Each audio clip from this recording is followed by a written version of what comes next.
चलिए सारे class start करते हैं। बिस्मिल्लाहिर्रहमानिर्रहीम। मेरे भाइयों, लेक्चर नंबर कौन सा? 3 नहीं होगा? 3। Lecture number 3 Kaif 3 costing. जनाब टॉपिक हमारा चल रहा है बेसिक कॉस्टिंग का। हम लोग पढ़ रहे हैं जनाब मार्च 25 के लिए, और इंशाल्लाह इसी टाइम में हम लोग पास करेंगे। भैया आज तारीख क्या हो गई है? 23 है ना? 23 सितंबर सन 2024। ऐसा ही है। चलें दोस्तों, हम लोगों ने अभी तक क्या पढ़ लिया था, एक दफा जरा रिकैप कर लेते हैं पिछली क्लासों का। हम लोगों ने पढ़ा था जनाब कॉस्टिंग। कॉस्टिंग का ऑब्जेक्टिव क्या है मेरे पास? कॉस्ट पर यूनिट कैलकुलेट करना। मैनेजमेंट अकाउंटिंग का ऑब्जेक्टिव क्या है? मैनेजमेंट को इंफॉर्मेशन प्रोवाइड करना ताकि डिसीजन मेकिंग करना आसान हो जाए। जनाब कॉस्ट की हमने बात की थी। कॉस्ट क्लासिफिकेशन कितनी थी मेरे पास? 4। हमने बोला कौन सी कॉस्ट है? एडमिनिस्ट्रेटिव कॉस्ट, जो कि ऑफिस रिलेटेड खर्चे होते हैं, और selling and distribution cost, product को सेल करने के लिए, डिस्ट्रीब्यूट करने के लिए खर्चा, और फाइनेंस कॉस्ट, और मैन्युफैक्चरिंग कॉस्ट, गुड्स को तैयार करने के लिए मैन्युफैक्चरिंग कॉस्ट कितनी होती है? 3। मटेरियल, लेबर और एक्सपेंस। मटेरियल के 2 टुकड़े कौन कौन से? डायरेक्ट और इनडायरेक्ट। लेबर के 2 टुकड़े कौन कौन से? डायरेक्ट और इनडायरेक्ट। एक्सपेंस के 2 टुकड़े कौन कौन से? डायरेक्ट और इनडायरेक्ट। ये हमने पढ़ा था। फिर हमने पढ़ा जनाब के इनडायरेक्ट मटेरियल, इनडायरेक्ट एक्सपेंस को फैक्ट्री ओवरहेड भी कहा जाता है। तो बेसिकली मेरे पास 4 कॉस्टें बन गई। कौन कौन सी? Direct material, direct labour, direct expense और फैक्ट्री ओवरहेड। ये सारी की सारी मेरी गुड्स को बनाने की कॉस्ट है, प्रोडक्शन कॉस्ट है, मैन्युफैक्चरिंग कॉस्ट है। ऐसा फिर हमने बोला था जनाब प्रोडक्शन प्रोसेस हमने डिस्कस किया था। हमने बोला जनाब के आप मटेरियल को खरीदते हो, लाके स्टोर रूम में रखते हो, ये स्टोर का जो खर्चा है, इसका किराया, इसकी इंश्योरेंस, की लोगों की तनख्वाह कहां जाएगी? फैक्ट्री ओवरहेड के अंदर। क्यों? इनका पर्पस क्या है? इनका मकसद क्या है? क्यों बनाया गया है? प्रोडक्शन वालों को फैसिलिटेट करने के लिए। किसको फैसिलिटेट करने के लिए? प्रोडक्शन वालों को। तो इनकी तनख्वाह कहां जाएगी? कॉस्ट कहां जाएगी? मैन्युफैक्चरिंग के अंदर। फिर मटेरियल इश्यू हो गया, फैक्ट्री के अंदर आ गया, तो फैक्ट्री की अपनी कॉस्ट जो है, किराया, इंश्योरेंस और आला बला, वो सारा खर्चा कहां जाएगा? मैन्युफैक्चरिंग के अंदर। माल तैयार हो गया, माल तैयार होके हमने दुकान में भिजवाया, बहुत ज्यादा माल हो जाएगा, हमने बीच में एक जगह क्रिएट कर दी जिसको हमने गोडाउन वेयरहाउस बोला, जहां पे तैयार माल रखा गया, बोले तो फिनिश गुड्स रखा गया। उसका किराया कहां जाएगा? उसकी इंश्योरेंस कहां जाएगी? Administrative cost. एग्रीड। और अगर वहां से गुड्स को डिस्ट्रीब्यूट किया जा रहा है तो फिर डिस्ट्रीब्यूटिंग। बेहतरीन हो गया। फिर हमने बोला जनाब हमने कॉस्ट को मजीद प्राइम कॉस्ट और कन्वर्जन कॉस्ट में डिस्कस किया। ऐसा ही है। प्राइम कॉस्ट कौन सी होती है लड़के? प्राइम कॉस्ट कौन सी होती है मेरे पास? वो कॉस्ट जो कि प्रोडक्शन के लिए नेसेसरी है। कौन कौन सी? डायरेक्ट मटेरियल, डायरेक्ट लेबर और डायरेक्ट एक्सपेंस। तीनों को ऐड करके बोलूंगा तो प्राइम कॉस्ट। कन्वर्जन कॉस्ट कौन सी होती है? डायरेक्ट कन्वर्जन कॉस्ट, जो कि आपके मटेरियल को आपके फिनिश गुड्स में कन्वर्ट कर दे। कौन कौन सी? डायरेक्ट लेबर और, बेहतरीन हो गया, डायरेक्ट लेबर और फैक्ट्री ओवरहेड। फिर हमने क्या डिस्कस किया था? इन्वेंट्री अपने पास कारखानों में, मैन्युफैक्चरिंग में 3 होती है। तो एक रॉ मटेरियल जिससे प्रोडक्ट बनाया जाता है, एक प्रोडक्ट अभी बन रहा है बोले तो वर्क इन प्रोसेस, और तीसरा फिनिश गुड, तैयार माल। हमने लास्ट क्लास में यहां तक डिस्कस किया था, शायद इसके आगे हम नहीं पहुंचे थे अभी। ऐसा ही है। चलें दोस्तों, मैंने आप लोगों को 2-3 अदद सवाल दिए थे। क्वेश्चन नंबर 1 दिया था। ऐसा ही है। आओ लड़के, क्वेश्चन नंबर 1 क्या सबों ने सॉल्व किया? क्वेश्चन नंबर 1 क्या सबों ने सॉल्व किया? बहन सॉल्व किया? हाँ या ना? हाँ चारों। अभी तो फर्स्ट क्लास है, नहीं आप पहले आए थे तो फर्स्ट क्लास। चारों झूठ नहीं बोलना, खुदा को हाजिर नाजिर जान के, खुदा के हाजिर नाजिर जान के। चारों सवाल। पीछे वाला भाई। हाँ वाह, ये क्या था? बोलना नहीं किया यार, तुमने दोस्त करना यार, मुश्किल हो जाएगी यार, ऐसे यकीन कर, ऐसे नहीं कर। बेहतरीन, खुदा को हाजिर नाजिर जान क्या? हाँ फर्स्ट क्लास, फर्स्ट क्लास। अच्छा लड़के, खुदा को हाजिर नाजिर जान के चारों सवाल। तुम भी फर्स्ट क्लास, तुम देखी लग रहे हो मुझे। हाँ चारों पक्का मेरे भाई। चले दोस्तों, ऑनलाइन वालों में अज्यूम करता हूं आप लोगों ने भी किया होगा, रिकॉर्डिंग वालों में अज्यूम करता हूं कि आप लोगों ने भी किया होगा, उनसे तो कम्युनिकेशन नहीं हो पाती। चलो लड़के आ जाओ, जरा चेक करते हैं आंसर सही है कि गलत है। पहला सवाल कॉस्ट। अच्छा हमने सवाल के अंदर क्या था, फटाफट निपटाते हैं उसको। सवाल पढ़ने का तरीका ये होता है, सबसे पहले रिक्वायरमेंट पढ़ेंगे, एग्जाम में अब इस टाइप के सवाल नहीं आएंगे। दोबारा से भेजा हुआ मैंने, इधर नेट नहीं चल रहा यार, किसी से वो करवा लो व्हाट्सएप या फोटो खिंचवा लो, करवा लो, गुजारा कर लो। चलो दोस्तों, क्लासिफाई ईच अंडर वन और more of the following headings. जनाब बहुत सारी कॉस्ट्यूम पर उसको 3 हेडिंगों में क्लासिफाई करना है। ऐसा कौन किस में दोस्त, किस में? एक मैन्युफैक्चरिंग में, एक सेलिंग एंड डिस्ट्रीब्यूशन में, एक सेलिंग एंड डिस्ट्रीब्यूशन में और एक एडमिन में। डन हो गया भाई? आओ जी देखते हैं। Cost of oil used to lubricate fork lifter employed in the finish goods warehouse. दोस्त कहां लिखा? एक एडमिन वाले। और मैन्युफैक्चरिंग वाले कौन कौन है? आप हैं। और सेलिंग डिस्ट्रीब्यूशन वाले कौन कौन है? चलो सही है, ये क्लास की खूबसूरती होती है, 2-3 आंसर आते हैं, यही तो क्लास का मजा होता है। अब सीखेंगे, कॉन्सेप्ट बनाएंगे। मेरे दोस्त फोक लिफ्टर है। फोक लिफ्टर पता नहीं क्या होता है? आपने रोडों पे देखा होगा, जो गाड़ियां उठा रहे होते हैं, फैक्ट्रियों के अंदर होते हैं, कार्टन वाटन भारी होते हैं उठाने के लिए। चल कर आए फोक लिफ्टर, चल कर है, काम कहां कर रहा है? Finish goods warehouse. वेयरहाउस है मतलब स्टोर है, गोदाउन है, उस गोदाउन में रखा क्या जा रहा है? तैयार माल। तैयार माल रखा जा रहा है। तैयार माल का जो खर्चा है, वहां का किराया, एडमिन, बिजली, पानी, गैस, सारा खर्चा वो किसको फैसिलिटेट कर रहा है? मैन्युफैक्चरिंग कॉस्ट आपकी खत्म हो गई जैसी माल तैयार हुआ, अब कोई मैन्युफैक्चरिंग कॉस्ट नहीं लगेगी, तो अपन इसको कहां लिखेंगे? एडमिन के अंदर, पहला वाला। डन हो गई बात? फिट है?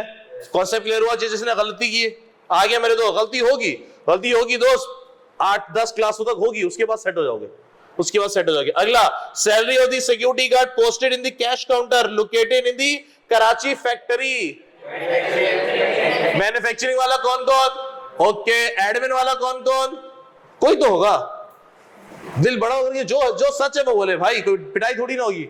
हाँ तो क्या हुआ? बोल भाई क्या हुआ? सेलिंग एंड डिस्ट्रीब्यूशन वाला, अच्छा जी देखते हैं। सेलिंग एंड डिस्ट्रीब्यूशन तो नहीं होनी चाहिए, इनकी तो पिटाई होनी चाहिए ना। Salary of the security guard, sir security guard की तनख्वाह है, कैश काउंटर के बाहर उसको खड़ा किया है। ये कैश काउंटर है कहां पे?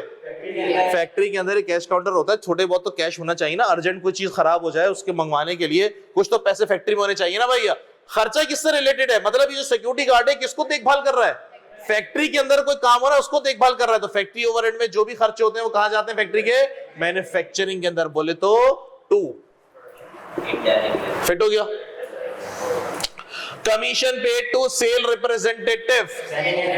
सेलिंग एंड डिस्ट्रीब्यूशन वाले कौन कौन? सभी हैं। एडमिन वाले, ईमानदारी से बोलना है भाई, एडमिन वाले तो हाथ क्यों है? अच्छा।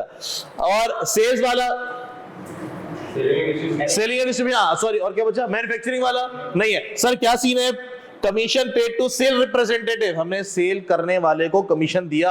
अब भैया इसका क्यों कमीशन दे रहे हो? गुड्स को बेचेगा तभी दे रहे ना भैया, तो खर्चा किससे रिलेटेड है? Selling and distribution. Number 3 fit है दोस्त? Next, commission paid to the company purchasing agent.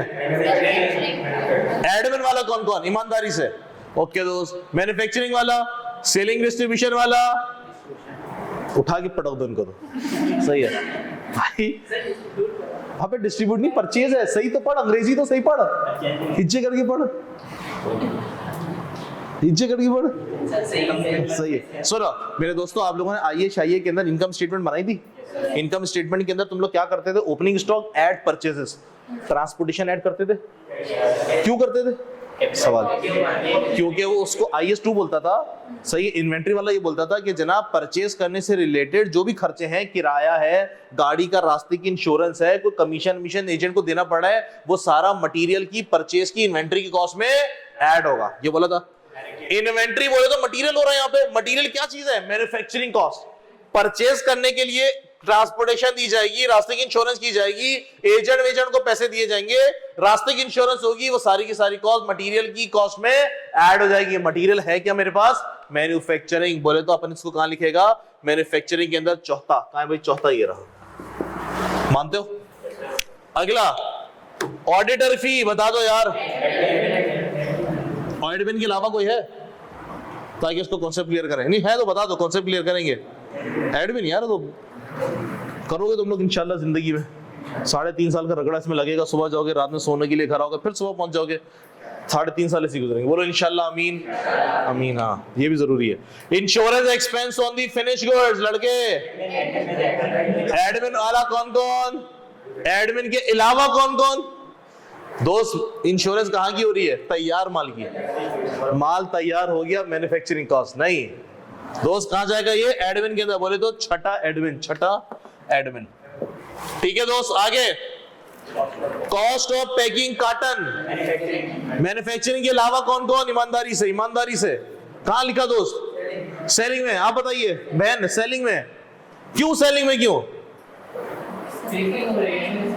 हाँ अब सुनना मेरे दोस्त, अब सुनना मेरे, अभी अभी एग्जाम्पल से कॉन्सेप्ट क्लियर करेंगे, सुनना। हमने बोला जनाब ऑलपर का वो कार्टन आता है 24 जिसमें वो दूध होते हैं, एक पाव वाले कार्टन होता है पूरा, वो कार्टन वो चीज है ये कार्टन, पैकिंग बोले तो वो कार्टन में पैक हो रहा है, कार्टन पैक का होता है इम्तियाज में बिकता है ना, इम्तियाज में पैक होता है, कारखाने से पैक होकर आता है, या एक एक खुलकर आता है और इम्तियाज के अंदर पैक होता है, या कस्टमर बोलता है 24 का कार्टन बना दो, 30 का कार्टन बना दो, ऐसा होता है, कारखाने से पैक होकर आता है, बोले तो कौन सी कॉस्ट, मैन्युफैक्चरिंग कॉस्ट, मैन्युफैक्चरिंग का पार्ट है। पेप्सी की जो 1.5 लीटर होती है वो 6 में पैक हुई हुई होती है, एग्री, कहां होती है, कारखाने में, फैक्ट्री के अंदर, कौन सी कॉस्ट, मैन्युफैक्चरिंग कॉस्ट। बात मानते हो कि नहीं, मानते हो कि नहीं, हाँ अगर मैं बोलता खुली हुई आती है और हम दुकान में पैक करते हैं बैठ के, एक कस्टमर आता है बोलता 6 का सेट बना दो, एक आता है बोलता 12 का सेट बना दो, ऐसे सीन होता है, फिर मैं कहां लिखूंगा उसको, सेलिंग के अंदर, अब वो सेल करने से रिलेटेड हो रहा है, बात समझ में आई, लेकिन ऐसा होता नहीं है, नॉर्मली कारखाने से पैकिंग होकर आती है,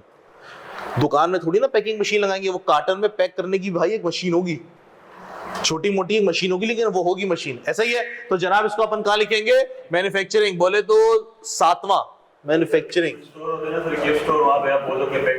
हाँ तो हाँ तो फिर वो सेलिंग के अंदर आएगा, वो सेल करने से रिलेटेड हो रहा है ना।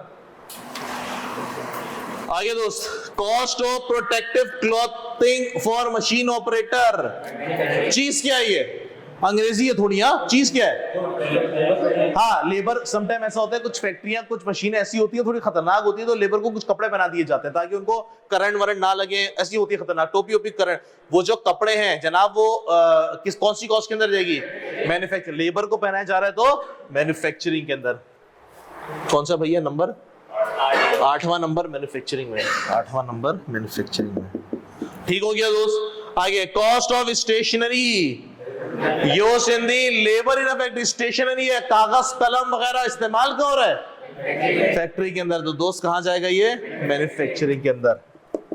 मेरे भाइयों मोर देन 50% ठीक हुआ, बस मोर देन 50% ठीक होना चाहिए, और 100% अटेम्प्ट करना होना चाहिए, दो चीजों का ख्याल करना है, 100% अटेम्प्ट नहीं किया बेकार, 100% अटेम्प्ट करो। अभी हमारी जो क्लास है वो 100% अटेम्प्ट करने में गुजरेंगी, सवाल आपको 100% अटेम्प्ट करना है। चलो दोस्त क्वेश्चन नंबर 2 पर आओ। सवाल पढ़ने का तरीका, सबसे पहले अपन लोग क्या पढ़ेंगे, requirement, classify the following cost, fix, variable और सेमी वेरिएबल। दोस्त क्या मैं बोर्ड का सफाया करूं, किसी ने कुछ कॉपी शापी तो नहीं करना,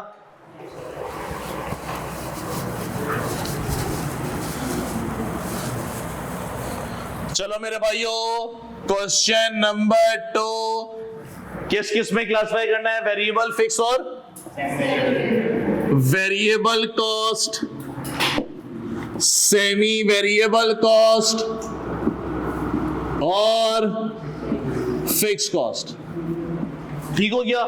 चले दोस्त, पहला depreciation calculated on the straight line basis, कौन सी कॉस्ट, अगर रिड्यूसिंग बैलेंस मेथड होता तो वेरिएबल वाला कौन है, बोलो लोग दिल खुला करके बोलो,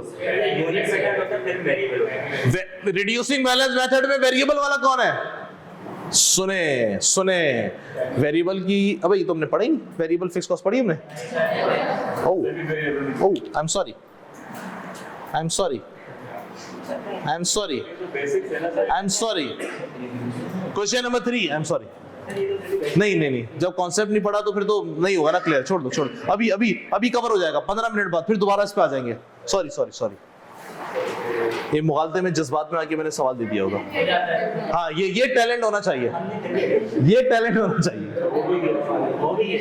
ये टैलेंट होना चाहिए, एग्जाम में एक सवाल ऐसा मिलेगा, ये आईकेएफ के एग्जाम की ना खूबसूरती है, एक का सवाल ऐसा होगा जिसमें आपने छलांगे मारनी है, आप नहीं सब करेंगे, 7000 बच्चा देता है कॉस्टिंग का पर्चा, सब ये करता है, छलांगे मारनी है, एक सवाल ऐसा होगा, मैं हर टाइम में दिखाऊंगा एक सवाल ऐसा। और कॉस्टिंग के पर्चे क्या है कि सब पर्चों के अंदर 35 से 40 मार्क्स हलवा होते हैं। हर अटेम्प्ट के अंदर मैं आपको दिखाऊंगा ये हलवा 35 मार्क्स, बिल्कुल हलवा, बिल्कुल हलवा। मतलब किसी ने नहीं भी पढ़ा ना, कोई बिल्कुल ही फारिग बंदा है ना, वो भी 35 मार्क्स ले सकता है। लेकिन वो 35 मार्क्स आपको आइडेंटिफाई करने हैं शुरू के 15 मिनट के रीडिंग टाइम में। वो 35 मार्क्स है कौन से, किसी भी चैप्टर से हो सकता है। जिसने वो 35 मार्क्स 15 मिनट के अंदर आइडेंटिफाई कर लिया ना, भैया पर्चा पास। और तकरीबन 15 मार्क्स का सवाल ऐसा होगा जो बिल्कुल ही कोई भयानक होगा, बोले ये कौन सी बला है यार। अगली दफा हम भी देखते हैं हाँ यार सवाल तो बड़ा मस्त बना है, फिर अगली दफा हम बोलते हैं भैया ये सवाल जो है ना वो है, चलो करो। ये 15 मार्क्स का सवाल, वो भी हमने 15 मिनट के अंदर ढूंढना है रीडिंग टाइम के अंदर। ये कौन सा सवाल है, इसको सबसे आखिरी में करना है, जिसमें छलांगे मारनी है। पूरे 7000 बच्चे ही करता है और क्षण सॉल्व कर रहा होता है। एग्जामिनर भी बोलता है, एग्जामिनर कमेंट में तुम लोग को पढ़ाऊंगा, एग्जामिनर कमेंट बोलता है कि भैया ऐसे सवाल हमने दिए, बच्चा उसमें लगा हुआ सॉल्व करने में 1 घंटा निकाल दिया। जो हलवा मार्क्स है ना 35 मार्क्स वो छोड़कर आ गया। ये कहलाती है एग्जाम स्ट्रेटजी। पर्चा पास होने के लिए पढ़ना, नॉलेज तो है, साथ साथ ये एग्जाम स्ट्रेटजी बहुत इंपॉर्टेंट है। ये हम सीखेंगे इंशाल्लाह क्लास के अंदर जब हम लोग सवालों पे आएंगे। और दोस्तों क्वेश्चन नंबर 3 क्या फरमा रहे लड़के, requirement direct material, direct labour, indirect production बोले तो factory overhead, research and development, selling cost, admin cost और फाइनेंस कॉस्ट। तो आओ जी स्टार्ट करते हैं क्वेश्चन नंबर 3। इसको भी थोड़ी देर में पढ़ेंगे, आज ही पढ़ लेंगे। क्वेश्चन नंबर 3 कौन सा बोला इसने बताओगे जरा। Direct material, direct material shortcut लिख दूं, डायरेक्ट लेबर और डायरेक्ट एक्सपेंस और फैक्ट्री ओवरहेड और रिसर्च एंड डेवलपमेंट, R&D और सेलिंग एंड डिस्ट्रीब्यूशन और सेलिंग एंड डिस्ट्रीब्यूशन और एडमिन और अब भाई कितनी है, बेहतरीन है। आओ लड़के, पहला lubricant for the swing machine, सिलाई मशीन है, सिलाई मशीन है, उसमें जो ऑयल वॉयल डलता है घर में देखा होगा। सर मटेरियल है, एग्री है, डायरेक्ट के इनडायरेक्ट, इनडायरेक्ट। और इनडायरेक्ट मटेरियल किसका पार्ट होता है, फैक्ट्री ओवरहेड। फिट है पहला। दूसरा USB for the office, USB मंगवाइए ऑफिस के लिए, कहा जाएगा एडमिन कॉस्ट, खूबसूरत बात। तीसरा maintenance contract for the general office photocopier machine, admin. Photocopy machine की सफाई सुथराई करवाई, उसके पैसे दिए है जनाब, admin. Telephone rental, telephone sir telephone factory में भी हो सकता है, दुकान में भी हो सकता है, कहीं भी हो सकता है, लेकिन यहाँ पे सवाल में कुछ नहीं बोल रहा, तो कहां लिखेंगे हम लोग, नॉर्मली कहां होता है, एडमिन के अंदर। चौथा है ना। फिर लड़के interest on bank overdraft, sir bank overdraft होता क्या है, बैंक से पैसे नहीं पड़े हुए बल्कि बैंक में पैसे आपके माइनस हो गए, बैंक वाले ने आपको फाइनेंसिंग कर दी, बैंक ओवरड्राफ्ट कहलाता है। पता ना भैया, फ्री में तो कोई किसी को कुछ नहीं देता ना यार, तो वो भी सूद तो लेगा, सूद तो लेगा। उसके बाद है मेरे पास market research undertaken prior to the new product, आपने मार्केट रिसर्च की है, छठा ऐसा ही है। फिर है मेरे पास wages of the security guard, security guard की तनख्वाह इनडायरेक्ट लेबर, और कहां जाएगी जनाब, फैक्ट्री ओवरहेड के अंदर, ठीक है। उसके बाद है मेरे पास कैरेज, और कैरेज का मतलब होता है transportation, on purchase of basic raw material, ऐसा। उसके बाद है मेरे पास royalty payable to the production of XYZ, direct expense. उसके बाद है मेरे पास road licence for the delivery, चीते लोग यार, बेहतरीन।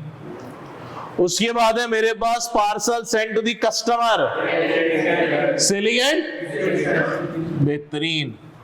उसके बाद है मेरे पास cost of advertisement product on television, advertisement क्यों करते हैं, सेलिंग एंड डिस्ट्रीब्यूशन के लिए। उसके बाद है ऑडिट फी, ऑडिट फी कहां पे दोस्त, कौन सा नंबर था, सही बता। उसके बाद है मेरे पास chief of accountant salary, admin expense. 14। फिर दोस्त wages of operating in the cutting department. Cutting department के अंदर कोई बंदा है जो कि कोई काम हम कर रहा है, सर किसके अंदर? डायरेक्ट लेबर के अंदर, 15 नंबर। ठीक है जी। Cost of painting advertisement slogan on the delivery van. Delivery van पे लिखा हुआ था TCS DHL और पता नहीं क्या क्या लिखा। क्यों लिखा होता दोस्त? मार्केटिंग के लिए, सेलिंग एंड डिस्ट्रीब्यूशन। कौन सा नंबर था? 16। Wages of store keeper in the material store. 17 factory overhead. Store है जहां पे मटीरियल रखा गया, अगर फिनिश गुड रखा जाता तो admin. Wages of fork lifter driver who handle raw material, factory overhead. 18 ना। ड्राइवर है जो कि फोक लिफ्टर चला रहा है और कहां पे? Material. Developing a new product in the laboratory, research and development. खत्म। सबके आंसर सही हुए मेरे दोस्तों, मस्त एकदम चकास। ऐसा सवाल नहीं आएगा लेकिन ये बेसिक के लिए में जरूरी है।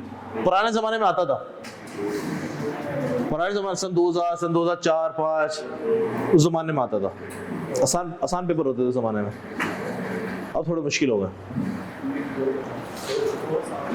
जो आपके बॉस जब आप जाओगे और आपके जो पार्टनर ने जो सीए किया होगा ना, आसान पर्चे वाला किया होगा, अब मुश्किल पर्चे होगा।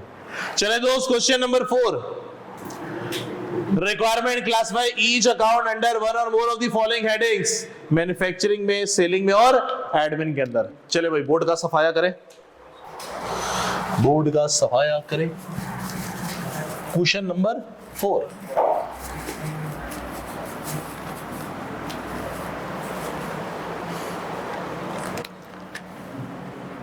किस किस में दोस्त? Manufacturing, selling and distribution. Manufacturing,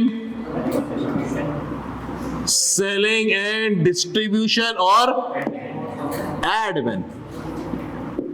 सुनेंगे दोस्त। An important feature in the installation of any accounting of costing system in the proper classification of accounts, the bottler, limited bottle and distribution of the beverages। काम क्या इनका जनाब? मशरूबात बनाना और बेचना। Pepsi एप्सी ये वो slice juice have recently introduced a new classification which include the following। चलो दोस्त, सर सैंपल बांटे जा रहे हैं, फ्री में बोतलें बांटे जा रही हैं। क्यों बांटे जाती हैं? मार्केटिंग के लिए, बोले तो सेलिंग एंड डिस्ट्रीब्यूशन।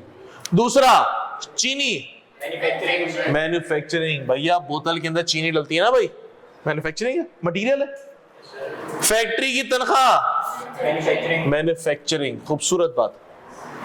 उसके बाद है फोरमैन सैलरी। सुपरवाइजर होता है फोरमैन, ना फोरमैन का मतलब सुपरवाइजर। कहां दोस्त? मैन्युफैक्चरिंग। इनडायरेक्ट लेबर, याद है ना भाई। उसके बाद है मेरे पास conveyance of the factory worker. हमने लेबर को पिक एंड ड्रॉप की सर्विसेज दी हुई है। अबे सर्विस किसको दी है? मजदूरों को। तो मजदूरों को तो उसकी रिलेटेड जितनी भी कॉस्ट होगी वो कहां जाएगी? मैन्युफैक्चरिंग के अंदर। अगर ऑफिस के बंदों की होती तो एडमिन के अंदर। दुकान वालों के बंदों की होती तो सेलिंग एंड डिस्ट्रीब्यूशन। किनको फैसिलिटेट के लिए? वो ना यार, स्टेशनरी तुमने बोला था कि लेबर स्टेशनरी यूज कर रहे, तुमने फैक्ट्री ओवरहेड में डाल दिया, तो इनको पिक एंड ड्रॉप के पैसे तो उधर डालोगे ना। कैंटीन का खर्चा, कैंटीन है मजदूरों के खाना खाने के लिए, कहां जाएगी कॉस्ट? फैक्ट्री ओवरहेड के अंदर, मैन्युफैक्चरिंग के अंदर। अगर ऑफिस के बंदों की कैंटीन है तो एडमिन में, दुकान वालों के लिए तो सेलिंग एंड डिस्ट्रीब्यूशन। फिट आ गया। छठा, फैक्ट्री क्लरिकल सैलरीज, मैन्युफैक्चरिंग के अंदर। छठा, ड्राइवर। हाँ, अब सवाल ये खड़ा हो गया है, कौन सा ड्राइवर? हाँ, अगर ड्राइवर, हाँ अगर वो, क्योंकि सवाल के अंदर मेंशन ये हो रहा है कि जनाब वो जो ड्राइवर है वो कंपनी क्या काम कर रही है? डिलीवरी, यानी कि बोतलें बना के बेवरेज डिस्ट्रीब्यूट। तो बेटा किसमें आएगा ये? Selling and distribution. सवाल की हेडिंग ये चल रही है, कंपनी का स्ट्रक्चर ये है। तो भैया कौन सा नंबर है? 7वां। हाँ, वन और मोर लिखा हुआ है कि या तो एक जगह पे आ जाए तो एक से ज्यादा आ जाए, तो मैन्युफैक्चरिंग में भी डाल सकता है। लिखा है ना, वन एक जगह भी आ सकती है और एक से ज्यादा भी आ सकती है। Agree agree. एग्जाम में सवाल से आते नहीं है, टेंशन नहीं है, तो कॉन्सेप्ट बना रहा है। ये दौर चला गया। ये वाला था। अभी हम सिर्फ कॉन्सेप्ट बिल्डअप कर रहे हैं ताकि जब हम आगे पढ़े ना तो अपन को पता हो कि यार ये मैन्युफैक्चरिंग कॉस्ट है और ये कॉस्ट है। देन एक हमारा अच्छा ब्रॉड माइंड क्लियर हो चुका। आठवां क्या है मेरे पास? Gas, oil, Greece. किसके लिए होता है दोस्त? मैन्युफैक्चरिंग के लिए। फिर है मेरे पास depreciation of furniture and fixture. हाँ, फैक्ट्री में भी हो सकता है भाई, दुकानों में भी हो सकता है, एडमिन भी हो सकता है, तीनों जगह आएगा। वन और मोर है तो क्या मेरे पास 9 9 9। 10वां क्या है भैया? Salesman salary and the commission, selling and distribution. Light and power, manufacturing. Light and power का मतलब होता है जो आपके प्लांट में बिजली का बिल नॉर्मली नहीं, वो इलेक्ट्रिसिटी के लिए स्पेसिफिक वर्ड यूज होता है। कारखानों के लिए ना लाइट एंड पावर का वर्ड यूज होता है स्पेशल, ये टर्मिनोलॉजी है। लाइटिंग, हीटिंग, इस तरह करके वर्ड यूज होता है, ये है टर्मिनोलॉजी है। 12 legal and audit, admin. Freight out, हाँ फ्रेड आउट का मतलब सेल करने से रिलेटेड गाड़ी माड़ी का खर्चा मर्चा। Selling and distribution 13 number. दोस्तों बात समझ में आ रही है? उसके बाद इनकम टैक्स, उसके बाद एडवर्टाइजमेंट, उसके बाद मेरे पास रेंट ऑफ ऑफिस बिल्डिंग, उसके बाद है मेरे पास लेबल्स। मैन्युफैक्चरिंग लेबल पता है ना भाई क्या होता है? वो बोतलों के ऊपर जो लेबलिंग पन्नी वन्नी चिपका देते हैं, लेबलिंग यार मैन्युफैक्चरिंग का पार्ट होता है। डेप्रिसिएशन मशीनरी है, मशीन का होती है 18 नंबर है ना। इंश्योरेंस तीनों जगह, मशीनों की भी होगी, ऑफिस में लैपटॉप शैपटॉप की होगी और दुकान की भी होगी, तीनों जगह। पानी, मैन्युफैक्चरिंग। सवाल का नाम क्या है? सवाल का नाम क्या दोस्त? एक्वाफीना वाले हैं या स्लाइस वाले हैं, पेप्सी वाले हैं ना यार, उनके लिए तो मटेरियल है ना भाई। नंबर 20 उनके लिए तो मटेरियल है ना यार। हाँ, वो जो पानी पीने छीने के लिए आएगा ऑयल वो आएगा, लेकिन सवाल की कॉन्टेक्स्ट में तो ये मटेरियल में जा रहा है ना। 21 ट्रक के टायर, डिलीवरी वाली गाड़ी वो भी है ना। बॉटल ब्रेकेज, बोतलें जरा वो थोड़े सुराख वराख हो जाता है, उसको हम लोग सही वही कर देते हैं, क्योंकि हम लोग पेप्सी की या बोतलें सेल कर रहे हैं, उसमें बहुत सी बोतलें आती हैं, उनमें थोड़े बहुत सुराख वराख होते हैं, वो हम उसको सही कर देते हैं, लीकेज वीकेज। उसका खर्चा कहाँ जाएगा? मैन्युफैक्चरिंग के अंदर। नंबर 22 टेलीफोन, तीनों में जाएगा, लेकिन मैं एडमिन में लिखते ज्यादा बेहतर है। दुकान में भी होता है टेलीफोन का, तो दुकान में भी जाएगा उसका बिल, कारखानों में भी लगा होता है। स्टेशनरी तीनों में जाएगी, वैसे जहां जहां इस्तेमाल हो रही है, दुकानों में भी स्टेशनरी होती है, लेकिन नॉर्मली यहाँ पे। ठीक है दोस्तों, किसी को कोई दिक्कत परेशानी नहीं है? हेडिंग बनाओ कॉस्ट बिहेवियर, नया कॉन्सेप्ट आज का हमारा टारगेट। एक सेकेंड यार, कॉस्ट बिहेवियर बहुत इंपॉर्टेंट कॉन्सेप्ट डिस्कस करने जा रहे हैं। सर यार इस पे पासवर्ड डाल देगा? चलिए सर सुने, एक इंपॉर्टेंट कॉन्सेप्ट हम लोग डिस्कस करने के लिए जा रहे हैं और इस कॉन्सेप्ट का नाम है कॉस्ट बिहेवियर। सुनेंगे जी, पूरी कॉस्टिंग की जान है। मेरे भाई मैन्युफैक्चरिंग कॉस्ट का बताओगे जरा लड़के? एक गुड्स को तैयार करने के लिए, बनाने के लिए कौन कौन सी मैन्युफैक्चरिंग कॉस्ट इंक्लूड होती है? मैंने बोला जनाब, एक गुड्स को तैयार करने के लिए डायरेक्ट मटेरियल, दूसरा डायरेक्ट लेबर, तीसरा डायरेक्ट एक्सपेंस, चौथा फैक्ट्री ओवरहेड। ऐसा जनाब यही कॉस्ट है, पांचवी कोई कॉस्ट नहीं है। अब इनकी मैं बिहेवियर चेक करना चाह रहा हूं, मूवमेंट चेक करना चाह रहा हूं। सुने, हमने इस कॉस्ट को बिहेवियरल वाइज स्प्लिट किया और सबसे पहला नाम दिया वेरिएबल कॉस्ट, दूसरा नाम दिया हमने फिक्स कॉस्ट, तीसरा नाम दिया हमने सेमी वेरिएबल कॉस्ट और चौथा नाम दिया हमने स्टेप कॉस्ट। सच सुने, कॉपी शॉपी नहीं, पहले समझे जनाब। इसको तोड़ो, क्या बना? वेरी, वेरी का मतलब चेंज। वेरिएबल कॉस्ट वो कॉस्ट जो कि प्रोडक्शन के साथ साथ चेंज होती रहे। कम यूनिट बनाए तो कम कॉस्ट, ज्यादा यूनिट बनाए तो ज्यादा कॉस्ट। कोई यूनिट नहीं बनाओ, कारखाना बंद, कोई कॉस्ट इंकर्ड नहीं होगी। ऐसी कॉस्ट को अपन लोग क्या बोलते हैं? Variable cost. दोस्त सुने, मैं डायरेक्ट मटेरियल की एग्जांपल दे रहा हूं, मैं डायरेक्ट मटेरियल की एग्जांपल दे रहा हूं। मैंने बोला दोस्त एक यूनिट बनाने के लिए 5 किलो लकड़ी लगेगी। फॉर एग्जांपल चेयर है, फर्नीचर है, फर्नीचर कुर्सी बन रही है। एक कुर्सी बनाने के लिए लकड़ी कितनी लगेगी? 5 केजी, और 1 केजी फॉर एग्जांपल 10 रुपए का है। तो एक कुर्सी में कितनी कॉस्ट लग रही है? 50। एक कुर्सी बनाऊंगा, मटेरियल की कॉस्ट कितनी? 50।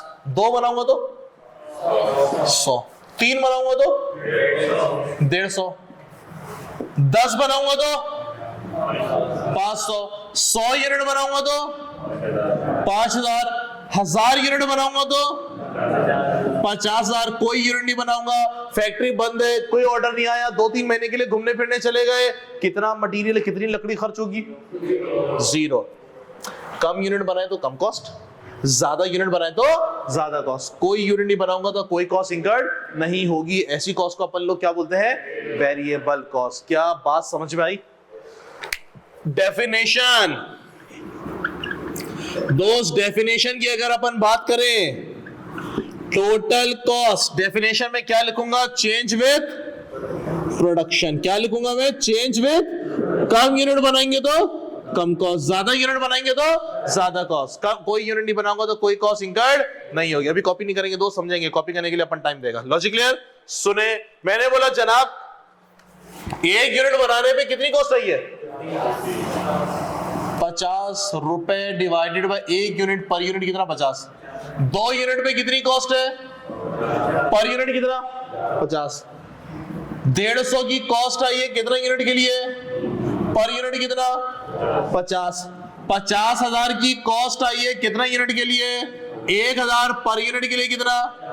दोस्त पर यूनिट कैसा रहता है? ये सेम रहता है।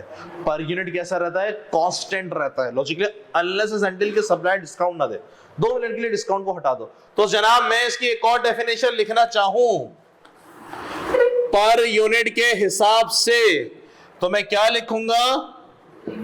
सेम या फिर कांस्टेंट, एक ही बात है। Constant in per unit. Per unit में कैसी रहेगी दोस्त? कांस्टेंट रहेगी। कोई दिक्कत परेशानी नहीं है। मैंने बोला जनाब फॉर एग्जांपल तकरीबन सारा का सारा मटेरियल जो है, तकरीबन सारा का सारा मटेरियल कौन सी कॉस्ट होती है मेरे पास? Variable cost. हाँ कि ना? किसी को कोई दिक्कत? Logic clear? और मजदूरों की बात करें, लेबर की बात करें दोस्त, लेबर को पैसे किससे दिए जाते हैं? लेबर को पैसे दिए जाते हैं घंटों के हिसाब से। लेबर को पैसे दिए जाते हैं, 1 घंटा काम करोगे तो 1 घंटे के पैसे, 5 घंटे काम करोगे तो 5 घंटे के। लेबर को पैसे देते हैं घंटों के हिसाब से। हमने बोला जनाब एक यूनिट बनाने के लिए, एक कुर्सी बनाने के लिए लेबर के 4 घंटे लगेंगे, और 1 घंटे के मैं लेबर को 15 रुपए देता हूं। एक कुर्सी बनाने के लिए 4 घंटे, और 1 घंटे के मैं लेबर को कितने देता हूं? 15 रुपए। तो दोस्त मल्टीप्लाई करो, 1 घंटे के कितने? 60। 2 यूनिट बनाऊंगा तो कितने दूंगा? 120। 3 बनाऊंगा तो 180। 10 यूनिट बनाएंगे तो 600। 100 यूनिट बनाएंगे तो कोई यूनिट नहीं बना रहा, फैक्ट्री को ताला लगाया, लेबर को अंदर घुसने नहीं दूंगा मैं। कौन सी कॉस्ट हो गई दोस्त? Variable cost. तो मेरे पास मटेरियल भी और लेबर भी। इसको मैंने बोला जनाब डायरेक्ट मटेरियल और डायरेक्ट लेबर, दोनों की दोनों कौन सी कॉस्ट हो गई है दोस्त? कौन सी कॉस्ट हो गई है? Variable cost. कौन सी कॉस्ट हो गई है? Variable cost. कोई दिक्कत परेशानी? एकदम मस्त क्लियर हो गया? कोई परेशानी? नो? All okay? अगला मैं यहाँ पे लिख रहा हूँ, बाद में मिटा देंगे, जगह यूज कर रहा हूँ मैं। आओ दोस्त, मैंने बोला यार फैक्ट्री के अंदर ना, मैंने फैक्ट्री ली है रेंट पे, किराए पे। किराया कितना? For example 50,000। किराया कितना दोस्त? 50,000। चले सर, कारोबार शुरू हुआ, पहला महीना आया, फर्स्ट मंथ, जनवरी फरवरी जो भी पहला महीना था, आपने कितने यूनिट प्रोड्यूस किए दोस्त? पहले महीने के अंदर आपने 10,000 यूनिट प्रोड्यूस किए। भैया किराया कितना पे करोगे? 50,000। मानते हो? दूसरा महीना आया, दूसरे महीने के अंदर आपने 25,000 यूनिट प्रोड्यूस कर दिए। कितना यूनिट? 25,000। किराया कितना पे करोगे? 50,000। सर किराया तो वही रहेगा। तीसरा महीना आया, थर्ड मंथ, आपने 50,000 यूनिट प्रोड्यूस कर दिए। वाह भाई, कारोबार बढ़ रहा है, किराया बढ़ जाएगा? नहीं सर, किराया कितना रहेगा दोस्त? सेम 50। चौथा महीना आया, सर कोई यूनिट नहीं बनाया, काम ही नहीं था, क्या करें, लॉकडाउन लग गया, बंद हो गया, किराया कितना पे करोगे? जनाब यूनिट कम बनाओ या ज्यादा बनाओ? यूनिट कम बनाओ या ज्यादा बनाओ, कॉस्ट पे कोई फर्क नहीं पड़ा। कैसी रहेगी कॉस्ट? सेम। कॉस्ट प्रोडक्शन की वजह से चेंज नहीं होगी। हाँ, किराया बढ़ने का अपना अलग सीन है। एक साल बाद महंगाई की वजह से किराया बढ़ेगा, आपके पास जगह शॉर्ट पड़ रही है, एक और फैक्ट्री किराए पे ले ली, किराया बढ़ जाएगा, अलग सीन है।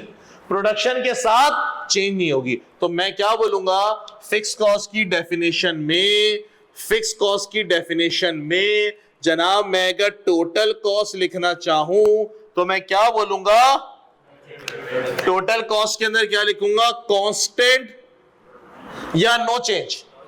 नो चेंज कर देते हैं, नो चेंज विथ प्रोडक्शन। जनाब प्रोडक्शन से इसका कोई ताल्लुक नहीं है। कम यूनिट बनाए, ज्यादा यूनिट बनाए, भैया किराया पूरा देना है, इंश्योरेंस के पूरे पैसे देने हैं, इंश्योरेंस फिक्स होती है, चौकीदार की पूरी तनख्वाह देनी है, जेनिटोरियल स्टाफ की पूरी तनख्वाह देनी है, फिक्स्ड है बॉस, कॉस्ट फिक्स है। सुपरवाइजर की पूरी तनख्वाह देनी है, फैक्ट्री के मैनेजर की पूरी तनख्वाह देनी है, फिक्स्ड है बॉस, उनकी तनख्वाह है। क्या बात समझ में आई? पक्का? जनाब पर यूनिट का बदलाइए, आओ चेक कर लेते हैं।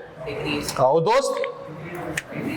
दोस्त, कॉस्ट पर यूनिट, लड़के बताओ 50,000 की कॉस्ट है कितने यूनिट के लिए? 10,000 के लिए। पर यूनिट कितना? 5। 50,000 की कॉस्ट है कितने यूनिट के लिए? 25,000 के लिए। पर यूनिट कितना? 2। 50,000 की कॉस्ट है 50,000 यूनिट के लिए, पर यूनिट कितना? 1। तो दोस्त पर यूनिट क्या हो रहा है? यानी कि change in per unit. Maths. जितने ज्यादा यूनिट बना रहे हो ना, कॉस्ट पर यूनिट उतनी कम हो रही है। हाँ कि ना? डिनोमिनेटर मैथमेटिक्स, डिनोमिनेटर बढ़ रहा है तो आंसर कैसा आएगा? कम आएगा। मैथ्स। किसी का एतराज? All okay? एग्जाम्पल दोस्त, एग्जाम्पल हमने बोला जनाब फैक्ट्री का रेंट, फैक्ट्री की इंश्योरेंस, बोले तो रेंट, बोले तो इंश्योरेंस, बोले तो डेप्रिसिएशन। कौन सा मेथड? स्ट्रेट लाइन मेथड में डेप्रिसिएशन का अमाउंट कैसा रहता है? सेम। जनाब what about reducing balance method? किधर लिखेगा अपन? किधर लिखेगा अपन? बोले फिक्स के वेरिएबल। हम लोगों ने पढ़ा हुआ आईए के अंदर कि डेप्रिसिएशन रिड्यूसिंग बैलेंस मेथड में कम होता रहता है। पहले साल अगर 10,000 है तो दूसरे साल 8,000, तीसरे साल 7,800, ऐसे ही होता है ना, कम होता रहता है। क्या प्रोडक्शन की वजह से कम हो रहा है? यूनिट कम बनने, ज्यादा बनना उसकी वजह से हो रहा है? क्यों? फिर किसकी वजह से हो रहा है? जनाब उसका फॉर्मूला ऐसा है यार, क्या प्रोडक्शन की वजह से हो रहा है? दोस्त वो कॉस्ट भी कैसी है मेरे पास? फिक्स्ड कॉस्ट है। लेकिन एक और मेथड होता है, पता नहीं तुम लोगों ने पढ़ा या नहीं पढ़ा, यूनिट आउटपुट मेथड या मशीन आवर मेथड। जनाब कुछ ऐसे होते हैं जिनकी लाइफ जो है ना वो आवर्स के ऊपर या यूनिट्स के ऊपर होती है। जहाज का इंजन की लाइफ होती है कितने घंटे वो फ्लाई करेगा। कौन सी कॉस्ट? वेरी। तो फिक्स कॉस्ट का मतलब एक पीरियड की, बोले तो एक महीने की, एक हफ्ते की, एक साल की कॉस्ट कांस्टेंट है, फिक्स है। ये होती फिक्स की डेफिनेशन। बात समझ में आई मैंने क्या बोल दिया? कोई दिक्कत परेशानी? एक गाड़ी तुमने किराए पे ली है, किराया है पर डे के हिसाब से 5,000, जितना घुमाओ या घर के बाहर खड़ी रखो, फिक्स वेरिएबल? फिक्स्ड। गाड़ी ली आपने पर किलोमीटर किराए के हिसाब से, पर किलोमीटर 5 रुपए किराया, वेरिएबल या फिक्स? वेरिएबल। लेकिन पैसे में महीने महीने के एंड पे देता हूं। मैं बोल रहा हूं भैया पैसे दूंगा मैं महीने के आखिरी में, 30 तारीख को हिसाब किताब होगा अपना, एक महीने के 5,000, चला नहीं चला खड़ी रख, रोजाना कपड़ा मार, तेरी मर्जी। महीने के एंड पे 30 तारीख को कितना पैसा? 5,000। वेरिएबल के फिक्स? फिक्स्ड। पर किलोमीटर 5 रुपए, लेकिन हिसाब 30 तारीख को होगा। हम 30 तारीख को देख लेंगे कितने किलोमीटर तुमने गाड़ी चलाई है, मल्टीप्लाई पे 5 मार देंगे। वेरिएबल के फिक्स? वेरिएबल। पैसे का हिसाब किताब होगा महीने के एंड पे, लेकिन पैसे बन कैसे रहे हैं? वेरिएबल की वजह से। ज्यादा गाड़ी चलेगी तो ज्यादा पैसा, कम गाड़ी चलेगी तो कम पैसा। लॉजिक ले रही, मैंने क्या समझा दिया? कोई दिक्कत किसी को नहीं है? ऑल गुड चल रहा है? आगे बढ़ेंगे मेरे दोस्त, आगे बढ़ेंगे। इधर आइए जनाब। फैक्ट्री ओवरहेड, फैक्ट्री ओवरहेड के अंदर दोस्त वेरिएबल कॉस्ट भी होती है और फिक्स कॉस्ट भी होती है। जनाब बिजली का बिल कैसा होता है? कुछ फिक्स होता है, बोले हो गया मसला? चलो जी जनाब, फिक्स कॉस्ट। मैंने बोला जनाब बिजली के बिल के अंदर ना कुछ पैसा, कुछ एलिमेंट है ना फिक्स भी होता है। मीटर का रेंट, पीटीवी तुम लोग देखते हो, पीटीवी के पैसे आते हैं। बिजली के बिल को एनालाइज किया? नहीं किया होगा, मैं बताता हूँ। किया? बिजली के बिल के अंदर एक होता है टीवी लाइसेंस फी, 60-70 रुपए कुछ है, शायद अब बढ़ा दी हुई इन्होंने, है उस। फिर एक होता है बैंक चार्जेस 12-18 रुपए, वो भी फिक्स होता है। आप पूरा घर बंद करके चले गए, फिर भी बिल आ रहा है तकरीबन, अब कुछ टैक्स भी लगा दिया इन्होंने, हाँ अब इन्होंने टैक्स वैक्स भी लगा दिया 400-500 रुपए करके, तो वो आपका बिल पड़ जाता है। वो पोर्शन कौन सा है? फिक्स्ड एलिमेंट है। 2 मिनट के लिए इसको भूल जाओ, समझो ये नहीं है तो पाकिस्तान के अंदर बदमाशी है। 2 मिनट के लिए इसको भूल जाओ, जितनी बिजली कंज्यूम करोगे उतना बिल आएगा, हाँ या ना? खूब बढ़ के एसी चलाओ पूरे महीने, कैसा बिल आएगा? मस्त। हाँ, अभी भी आता है वो बिजली थी महंगी, लेकिन एसी चलाओगे तो खूब मस्त, जैसी बिल आएगा डंडा तैयार होगा अब्बा का। चले, कम बिजली चलाओगे तो कम बिल आएगा। ये वाला पोर्शन कौन सा है? वेरिएबल का। पाकिस्तान के अंदर बदमाशी थोड़ा सा फिक्स एलिमेंट भी डाला हुआ है, अब है तो है, अब इस मुल्क में रह रहे हो। बहनों कोई बात हो, फैक्ट्री ओवरहेड के अंदर वेरिएबल भी है और फिक्स भी है। बात समझ में आई मैंने क्या कह दिया दोस्त? यहां तक क्लियर है? वेरिएबल कॉस्ट वो कॉस्ट जो प्रोडक्शन के साथ साथ चेंज होती रहे, फिक्स कॉस्ट वो जिसका प्रोडक्शन से कोई ताल्लुक नहीं है। कोई दिक्कत? सेमी वेरिएबल कॉस्ट कौन सी होती है? सेमी वेरिएबल कॉस्ट वो कॉस्ट जिसमें वेरिएबल कॉस्ट भी पाई जाए और फिक्स कॉस्ट भी पाई जाए। सेमी वेरिएबल कॉस्ट वो कॉस्ट जिसके अंदर वेरिएबल भी और फिक्स भी। जनाब पाकिस्तान के अंदर इलेक्ट्रिसिटी, सर बिजली यूज करें ना करें बिल आएगा आपका। टीवी लाइसेंस है, 1-2 इन्होंने टैक्स लगा दी, म्यूनिसिपैलिटी पता नहीं कौन कौन से टैक्स लगा दिए इन्होंने, और बैंक चार्जेस लगा दिए, सर 500-600 का बिल आएगा। गैस का भी इन्होंने ये कर दिया। पीटीसीएल भी है पाकिस्तान के अंदर। जनाब पाकिस्तान के अंदर पीटीसीएल कॉल करे या नहीं करे, महीने का 250-300 रुपए का लाइन रेंट आएगा। फोन चाहे डेड पड़ा हुआ है फिर भी बिल आएगा। तो वो जो फिक्स बिल आएगा वो फिक्स वाला एलिमेंट, बाकी कॉलें करते रहे बिल बढ़ता चला जाएगा। कौन सी कॉस्ट? Semi variable cost. जो सेल्समैन के बंदे होते हैं उनकी तनख्वाही कैसी होती है? मैंने बोला तुम सुबह 9 बजे आओगे, 5 बजे चले आओगे, आपको 60,000 रुपए मिलेंगे। सुबह 9 बजे आओगे, 5 बजे चले आओगे, दुकान खोलोगे, उसमें बैठ जाओगे, कितने पैसे मिलेंगे? 60,000। हाँ, अगर तुम ये कपड़ा वपड़ा शर्टे वटे बेचते हो, प्रोडक्ट बेचते हो, तुम्हें पर प्रोडक्ट बेचने के 100 रुपए भी मिलेंगे। बंदे की तनख्वाही 90,000। कितनी तनख्वाही? कितनी फिक्स कितनी वेरिएबल? 60,000 फिक्स और 30,000 वेरिएबल। तो उसकी तनख्वाह किस नेचर की है? सेमी वेरिएबल की नेचर की। बात समझ में आई मैंने क्या कह दिया? कोई दिक्कत? पक्का जनाब।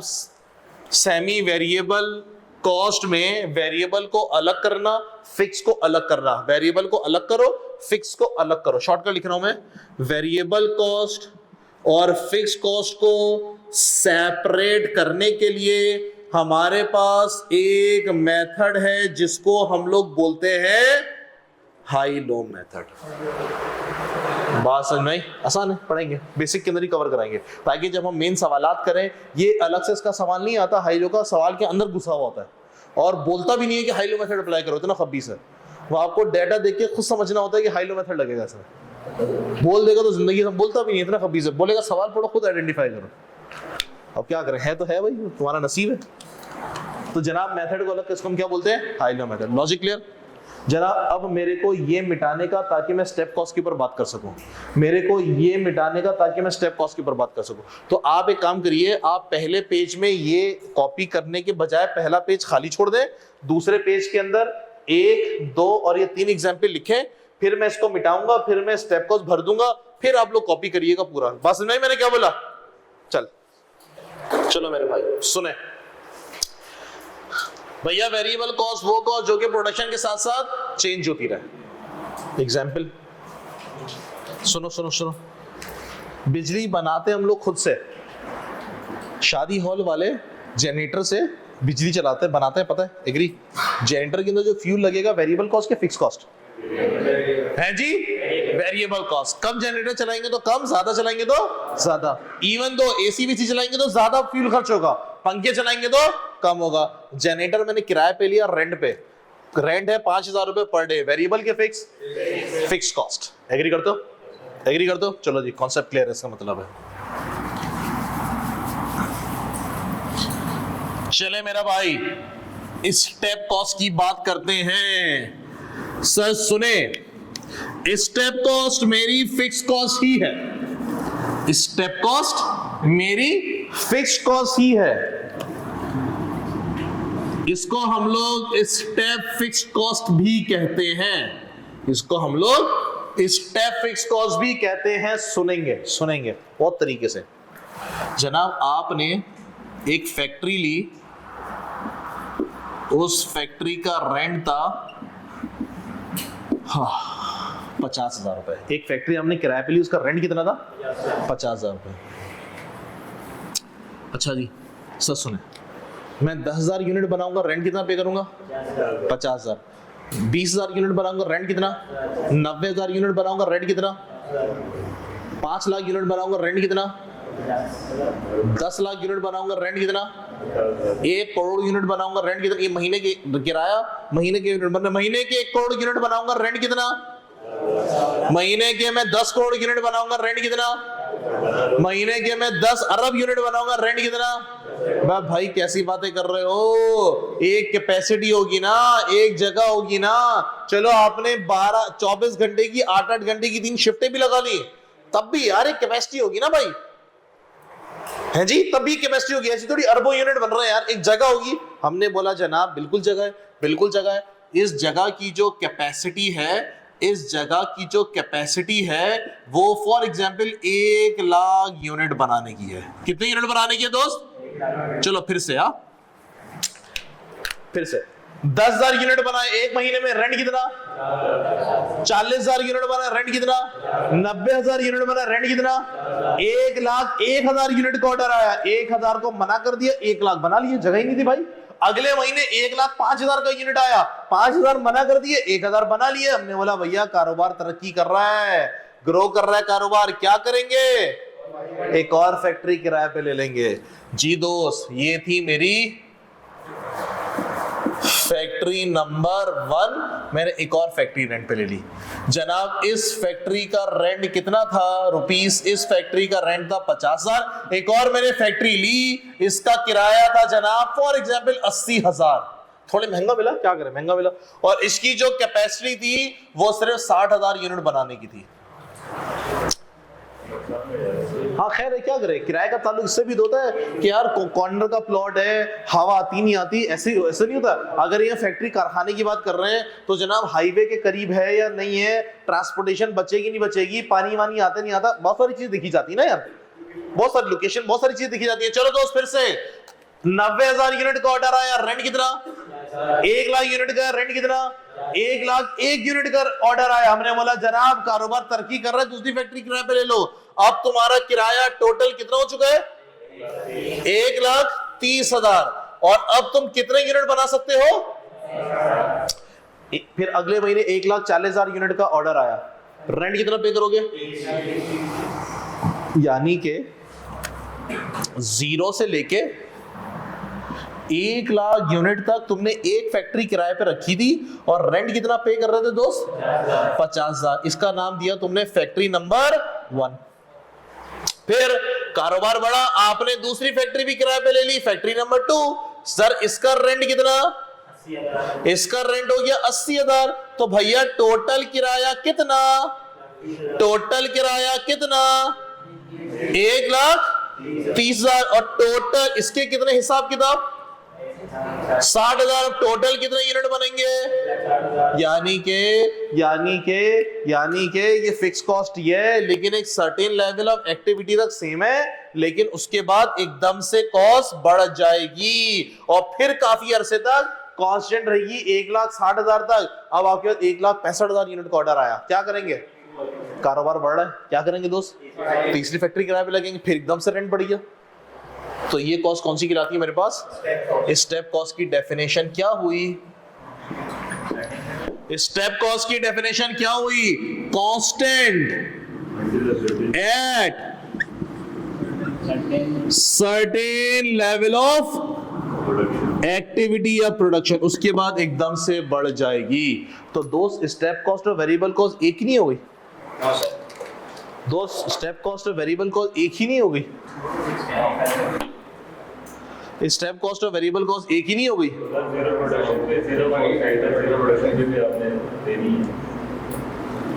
ये हर यूनिट पे बढ़ रही है और वो कांस्टेंट है, फिर एकदम से बढ़ी और फिर कांस्टेंट है, वो हर यूनिट पे बढ़ रही है। दोस्त फर्क है, एक यूनिट बनाया कॉस्ट बढ़ी, एक यूनिट बनाया कॉस्ट, वहां पे ऐसा नहीं है। बात समझ में आई मेरे दोस्तों? दिक्कत, परेशानी, घबराहट, ऑल ओके? कॉपी करें। चलो मेरे भाई सुनो सुनो सुनो दोस्तों, थोड़े ग्राफ व्राफ की बात कर लें। ये मैं डेफिनेशन वगैरह मिटा रहा हूं, इसी के नीचे हम लोग ग्राफ बनाते हैं। सुनो भैया, वेरिएबल कॉस्ट कौन सी कॉस्ट थी? वेरिएबल कॉस्ट कौन सी कॉस्ट थी? जो प्रोडक्शन के साथ साथ चेंज होती रहे। कम यूनिट बनाए तो कम कॉस्ट, ज्यादा यूनिट बनाए तो कोई यूनिट नहीं बनाओ, कोई यूनिट नहीं बनाओ तो कोई कॉस्ट इंकर्ड नहीं होगी। आओ लड़के सीखेंगे। दोस्त बचपन में मैट्रिक में ग्राफ बनाया था, यूनिट और जीरो, ऐसा कैसे भी बनाया था जनाब? कोई यूनिट नहीं बना रहे तो कोई कॉस्ट भी इंकर्ड नहीं हो रही, मानते हो? यहाँ पे यूं 1 2 3 4 5 6 100 200 1000 5000 यूनिट, यहाँ पे 1 रुपए 2 रुपए 3 रुपए 8 10 5 लाख 10 लाख यूं जाता है। कोई यूनिट ही बना रहे तो कोई कॉस्ट नहीं, एक यूनिट बना रहे तो कम कॉस्ट, 2 यूनिट बना रहे तो 3 यूनिट 4 यूनिट, इसका ग्राफ यूं बनता है, जीरो से लेके ऊपर की तरफ जाता है। बात समझ में आई? पॉजिटिव पता नहीं भाई, टोटल इतनी मैथ नहीं आती मेरे को। टोटल वेरिएबल कॉस्ट का ग्राफ इतनी मैथ नहीं आती मेरे को, देना भाई। यहां पे यूनिट, यहां पे रुपीस, यहां पे जीरो। भैया सुने, पर यूनिट की बात कर रहा हूं मैं। पर यूनिट में वेरिएबल कॉस्ट कैसी रहती है? Constant per unit. मैं 1 यूनिट बनाऊं, 2 यूनिट बनाऊं, 5 यूनिट बनाऊं, फॉर एग्जांपल 1 यूनिट बनाने के लिए 5 रुपए की कॉस्ट इंकर्ड हो रही है। 50,000 यूनिट बना लूंगा तब भी कितनी कॉस्ट इंकर्ड होगी? तो ये ग्राफ ऐसे बनता है। डन है? इसको हम बोलते हैं वेरिएबल कॉस्ट पर यूनिट का ग्राफ। कोई दिक्कत नहीं है? आगे उसके बाद है मेरे पास फिक्स कॉस्ट। दोस्त यूनिट और रुपीस बोले तो जीरो। सुने सुने सुने, किराया 50,000 रुपए, किराया है 50,000। कोई यूनिट नहीं बनाऊंगा, किराया कितना पे करूंगा? 1 यूनिट बनाऊंगा, किराया कितना? 10,000 यूनिट बनाऊंगा, किराया कितना? ये ग्राफ कैसा बनेगा? कांस्टेंट बनेगा। फिट है? इसको मैं क्या बोलूंगा? Total fix cost. लेकिन जनाब एक सर्टेन लेवल के बाद, एक सर्टेन लेवल के बाद आपका रेंट बढ़ जाता है। अभी मैंने एग्जांपल कोट की है। फॉर एग्जांपल किराया कितना आपके पास? 50,000। कोई यूनिट बनाएंगे तब भी कितना? 50,000। 10,000 20,000 यूनिट बनाएंगे तब भी कितना? 50,000। फॉर एग्जांपल जनाब 1 लाख यूनिट तक की कैपेसिटी है, उससे ज्यादा यूनिट बनाएंगे तो आपको एक और फैक्ट्री किराए पे लेनी पड़ जाएगी। उसका किराया कितना है? 80,000। तो टोटल किराया कितना हो जाएगा? फॉर एग्जांपल यहां मैं लिख देता हूं कितना? 1,30,000। इसका किराया यूं बढ़ जाएगा। कब तक चलेगा? कब तक चलेगा? 1,60,000 यूनिट तक। फिर एक और फैक्ट्री किराए पे, तो ये ग्राफ यूं बनता है स्टेप कॉस्ट। बात समझ में आई बॉस? कोई दिक्कत? हाँ, कौन सा वाला? Fix step cost. मैंने बोला जनाब फिक्स कॉस्ट, अगर मैं कम यूनिट बनाऊं या ज्यादा यूनिट बनाऊं, मैं कम यूनिट बनाऊं ज्यादा किराया तो मुझको सेम पे करना है, चाहे मैं 10,000 20,000 50,000 यूनिट और रेंट कैसा रहेगा? सेम रहेगा, तो लाइन यू बनेगी स्ट्रेट। लेकिन इसकी एक कैपेसिटी होती है, ये जो है रेंट 50,000 का 1,00,000 यूनिट तक होता है। फॉर एग्जाम्पल कारोबार बढ़ रहा है तो मैंने एक और फैक्ट्री किराए पे लेनी पड़ जाएगी, तो मेरा किराया बढ़ जाएगा एकदम से कितने से 80,000। अब नया किराया कितना हो जाएगा? टोटल 1,30,000। कब तक सेम रहेगा? 1,60,000 तक। फिर अब 1,65,000 यूनिट का ऑर्डर आ रहा है, मुझको फिर एक और फैक्ट्री किराए पे लेनी पड़ेगी। बात समझ में आई दोस्त? पक्का? वापस इधर जनाब फिक्स कॉस्ट का पर यूनिट का ग्राफ बताओ कैसा बनेगा दोस्त? कैसा बनेगा? इधर यूं ऐसा क्या? हाँ सुने यार, मैंने यहाँ पे नंबर लिखे थे, याद है? फिक्स कॉस्ट के पर यूनिट याद है मेरे भाइयों? बताओ यूनिट्स मैंने कितने लिखे थे? 5 पर यूनिट 5 to 1 था। यहाँ पे 1 2 3 4 5 तक था ना? 5 1 2 3 4 5 1 2 3 4 5 ऐसा था दोस्त। और यूनिट कितने लिखवाए थे मैंने? नहीं अब तो पर यूनिट था ना। यूनिट कितने थे? 50 10 25 50 शायद 10 20 30 40 50। ये है दोस्त 10,000 20,000 30,000 40,000 और 50,000। ये था। चलो बताओ, अगर तो हम 10,000 यूनिट बना रहे हैं तो पर यूनिट कितना था? 10,000 यूनिट बना रहे हैं तो पर यूनिट कितना? 5। इधर दूसरा 25,000 यूनिट बना रहे हैं तो पर यूनिट कितना था? मेरे ख्याल से इधर होगा, थोड़ा सा आगे पीछे चल जाएगा। फिर 50,000 पे कितना? ऐसा। तो ग्राफ को मिलाओ भाई, यू ग्राफ बनता है इसका। अब इतनी अजीब अंग्रेजी मेरे को नहीं आती भाई, अपने को ये पता है। अजीब अजीब नाम ले रहे हो तुम। क्या बोलते, क्या कहलाता है? पैराबोला? ये इतना मेरे को नहीं आता भाई, मेरे को ये पता है। हाइपोथेसिस क्या? हाइपर बोला मेरे को नहीं पता। ये पता है, अजीब अजीब नाम मेरे को नहीं पता भाई। चलो दोस्त, सेमी वेरिएबल कॉस्ट। दो सेल्समैन है बंदा, उसकी तनख्वाह कितनी है? फॉर एग्जांपल कितनी दी थी हमने इसको? 50,000 ना? 60,000। हमने बोला भैया तुम सुबह 9 बजे आओगे 5 बजे चले जाओगे, 60,000 रुपए तुम्हें तनख्वाह मिलेगी। कोई यूनिट नहीं बेचो तब भी 60,000 मिलेगी। बैठ तो रहे हो ना यार। एक यूनिट बेचोगे तो कितने मिलेंगे? 5 रुपए। 2 बेचोगे तो 10, 3 बेचोगे तो 15। एक यूनिट बेचे तो कितने पैसे मिले? 5। तो अब इसको तनख्वाह कितनी मिलेगी? 60,000 5 रुपए। तो ये ग्राफ यूं बढ़ेगा। बात समझ में मैंने क्या बोल दिया? ये पोर्शन कौन सा? फिक्स कॉस्ट वाला। कोई यूनिट नहीं, तनख्वाह तो लेगा ना यार बेचारा, सुबह आ रहा है शाम में जा रहा है यार। यूनिट भी तो क्या हुआ, जितने ज्यादा यूनिट बेचता चला जाएगा तनख्वाह उसकी उतनी बढ़ती चली जाएगी। ये वाला पोर्शन कौन सा है? वेरिएबल कॉस्ट का। ये कॉस्ट मेरे पास ये ग्राफ मेरे पास सेमी वेरिएबल का भी कहलाता है। हाँ, और मेरे पास टोटल कॉस्ट का भी कहलाता है कि टोटल कॉस्ट के अंदर ये कॉस्ट होती है फिक्स और वेरिएबल। और सेमी वेरिएबल कॉस्ट को अपन लोग मिक्स्ड कॉस्ट भी कहते हैं। क्या सब भाइयों बहनों को समझ में आया? ऑल ओके, ऑल गुड, कोई दिक्कत परेशानी? बिल्कुल भी नहीं है। एक सवाल दूं? सही है, काफी है। एक सवाल दूं? एक सवाल दूं मेरे दोस्तों? होमवर्क है बॉस। कौन सा वाला?